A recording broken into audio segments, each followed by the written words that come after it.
Bienvenue à la présentation du pavillon du parc du bassin à bois, qui précède la présentation des modifications réglementaires pour le secteur des bassins du Nouveau-Havre, présentée par ma collègue Marie-Hélène Vinet-Vandal de l'arrondissement du Sud-Ouest.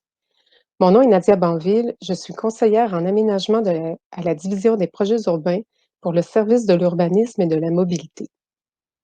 Au cours des prochaines minutes, je vous présenterai le contexte du projet et un bref historique, l'aménagement proposé du parc du bassin à bois, le concept proposé pour le pavillon ainsi qu'un échéancier.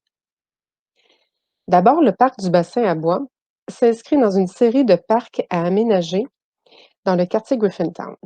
Premier à être livré en 2016, le parc du bassin à Gravier propose une aire de jeux pour enfants et des jeux d'eau.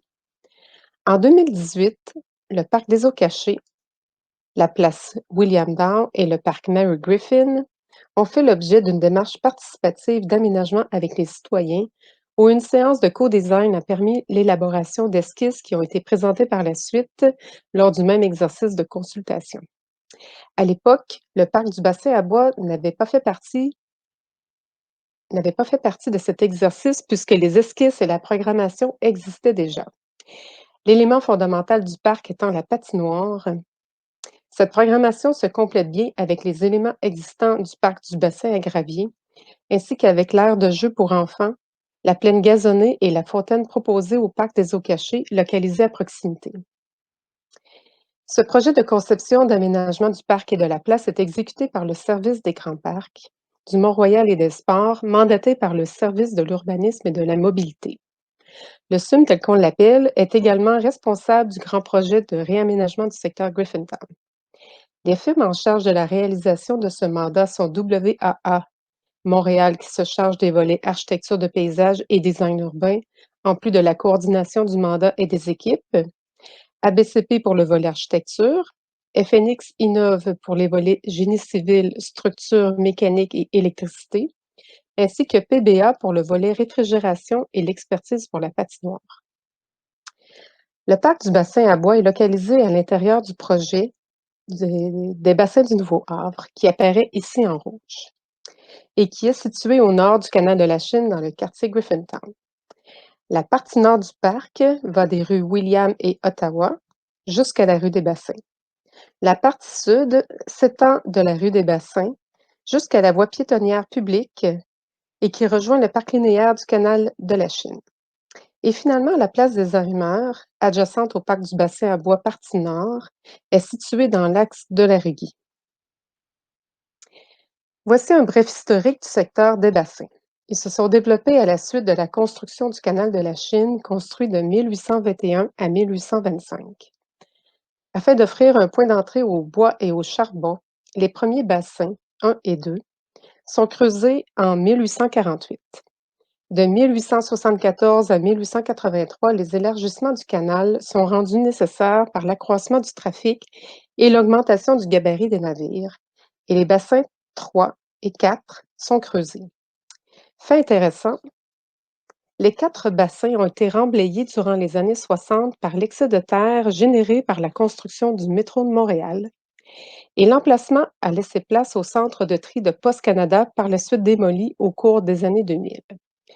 Depuis, le secteur a fait l'objet du développement des bassins du Nouveau-Havre, dans lequel vient s'intégrer notamment le parc du bassin à Gravier, localisé au numéro 3, et le futur parc du bassin à bois, localisé dans l'empreinte du bassin numéro 4. Cet historique relatif à la navigation commerciale, les barges, les quais, l'eau, l'embarquement et le transbordement de marchandises sont une source d'inspiration pour la conception du parc du bassin à bois et de la place des Arrimeurs. La commémoration et la conversion des bassins en parcs urbains sont des interventions centrales autour desquelles tous les éléments d'aménagement thématique doivent graviter. Sommairement, la place des Arrimeurs est une place plus minérale, mais avec des bancs, arbres et plantations, et avec l'intégration d'une œuvre d'art publique. Le parc du bassin à bois, coupé en son centre par la rue des Bassins, possède à sa partie nord une programmation plus intense, avec des activités dynamiques en intégrant la patinoire réfrigérée. Et sa partie sud, une programmation libre, mais conçue pour des activités plus calmes et tranquilles sur sa large plaine gazonnée. Les concepteurs nous proposent un projet de parc s'inspirant fortement de l'historique des bassins et qui permet l'évocation du bassin et des barges, la mise en valeur de l'ancien bassin numéro 4 par l'évocation de ses murs, l'évocation du caractère maritime, ainsi qu'une variété de modes d'appropriation, des zones pour la détente et la contemplation du parc, des espaces multifonctionnels, des espaces libres et des espaces pour des événements. Les concepteurs ont dû également travailler avec une contrainte de taille, la présence d'une conduite d'aqueduc qui traverse le parc dans sa longueur, approximativement en son centre, représenté ici en tireté. Alors, ni le pavillon, ni l'anneau de glace ne doivent être construits au-dessus, et cela contraint et restreint également la plantation de grands arbres.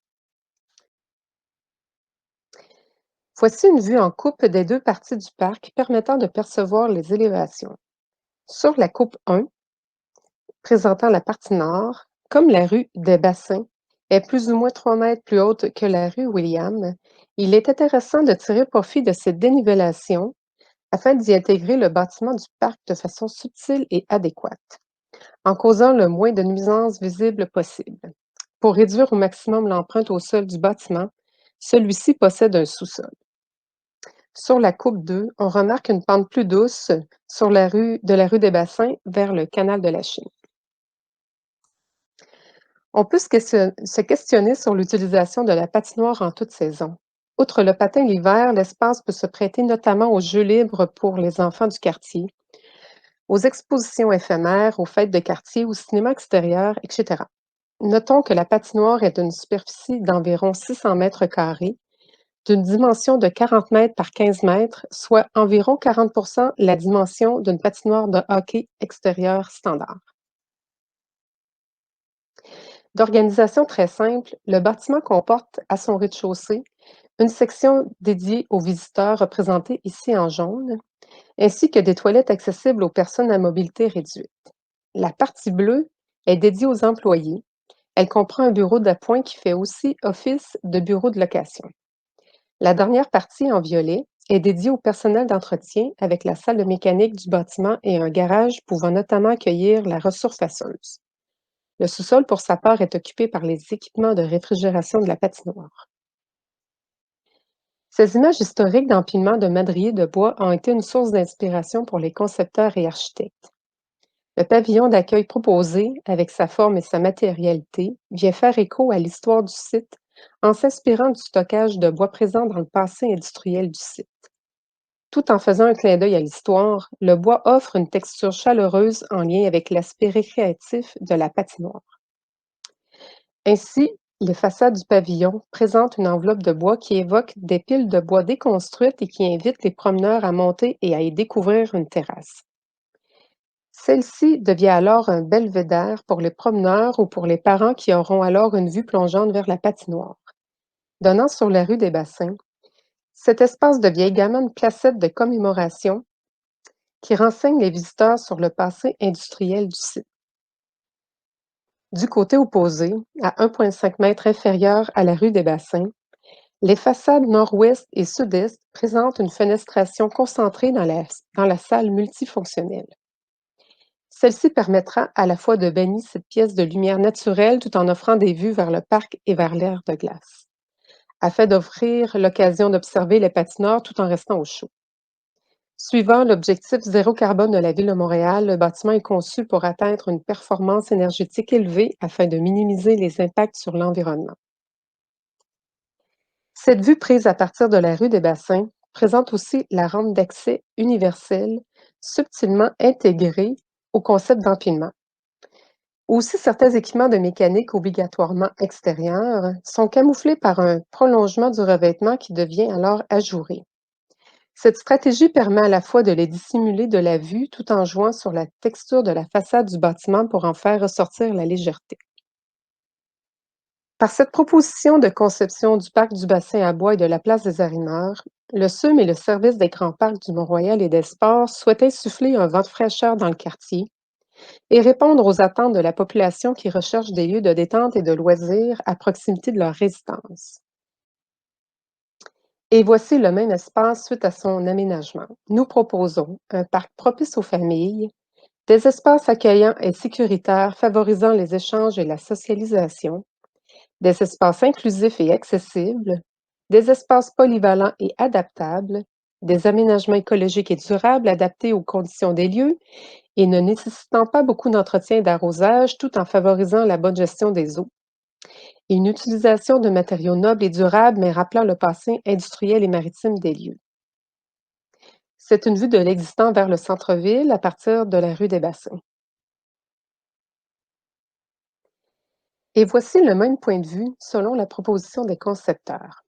Alors, le pavillon tire parti de la topographie du site avec un décalage d'environ 1,5 m entre la rue et la partie nord du futur parc qui permet d'enfouir le bâtiment partiellement et atténuer la différence de hauteur pour que sa toiture agisse comme le prolongement du parc. Cette stratégie permet par ailleurs de traiter celle-ci comme une cinquième façade par sa composition de bois, de béton et de végétation. Une autre vue, ici à partir de la rue William vers la rue des Bassins. Et cette même vue selon la vision proposée. Je rappelle que la partie nord offre une programmation plus intense avec des activités dynamiques en intégrant la patinoire réfrigérée. Voici un dernier point de vue, celui-ci à partir de la rue des Bassins vers le canal de la Chine. Et je rappelle que la partie sud du parc est conçue pour des activités plus calmes, plus tranquilles, sur sa large plaine gazonnée telle qu'on peut le percevoir sur l'esquisse ici. Un mot en terminant sur l'état d'avancement du projet. Nous sommes actuellement à la fin de l'étape de la conception et nous passerons aux étapes de plans et devis sous peu. Nous prévoyons être en appel d'offres au printemps 2021 pour un début des travaux à la fin de l'été. La réalisation s'étalera sur un an pour une mise en service du pavillon et de la patinoire à l'hiver 2022-2023.